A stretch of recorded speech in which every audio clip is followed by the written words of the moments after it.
बात है। तो बाबा ने कहा, अरे कपड़िया, तुम क्या सोच रहा है कि 3 महीना दूसरे गांव में कपड़ा बेच करके गुजर बसर करना, यही नहीं सोच रहा है? कहा हाँ बाबा यही सोच रहे हैं। कहा जानते हो तुम्हारा आयु मात्र 3 दिन बचा है और 3 महीना का तुम इंतजार कर रहा है। जब मौत का याद आता है ना, तब खाना पीना सब कुछ सपना हो जाता है। कपड़िया का होश उड़ गया। सोचा आज तक मैंने कभी दान पुण्य नहीं किया, नहीं साधु महात्माओं का दर्शन किया है, नहीं कभी जीवन में कभी सत्संग भजन किया है। कपड़िया ने कपड़ा उठा करके गरीबों में बांट दिया।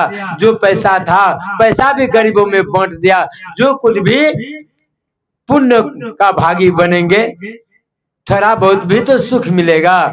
कहा चाणक्य कहते हैं, हस्तो दान भी वर्जितो सार स्वद्रोहिनो नेत्रे साध्वी लोके ने नहते पादो नत्र गतो अन्याय अर्जित वित्त पूर्ण तुंगंग सिरो रे रे जम्बुक मुंच मुंच सहसा सुनिंद अपू। जिन्होंने इस आंख से साधु का दर्शन नहीं किया है, जिन्होंने इस हाथ से साधु को दान नहीं किया है, जिन्होंने पैर से चल करके कभी तीर्थ या सत्संग नहीं किया है, कहा तुम्हारा मनुष्य शरीर में जन्म लेना बेकार है।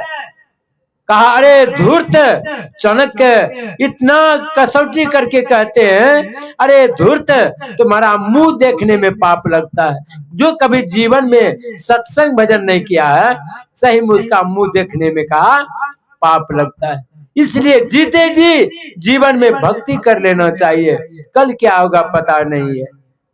इसलिए कबीर साहब को कहना पड़ा, सुकिरत कर ले नाम सुमर ले को जमाने कल की, जगत में खबर नहीं पल की। एक पल का ठिकाना नहीं है, कल क्या होगा।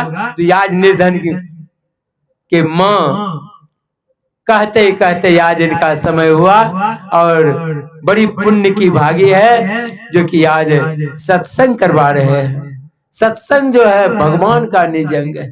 इसलिए जीवन काल में जिन्होंने सत्संग को किया है उसका जीवन धन्य है। यही आप सबों के बीच मैंने कहा। बोलिए प्रेम से श्री सद्गुरु महाराज की जय। आइए कुछ भजन से आनंद लेते हैं। उसके बाद हमको खबर भी आया है उधर बाबा महंत के जगह पर कुछ समय है वो सबको देना। कहा कि दोनों तरफ होगा तो सुनाई नहीं पड़ेगा।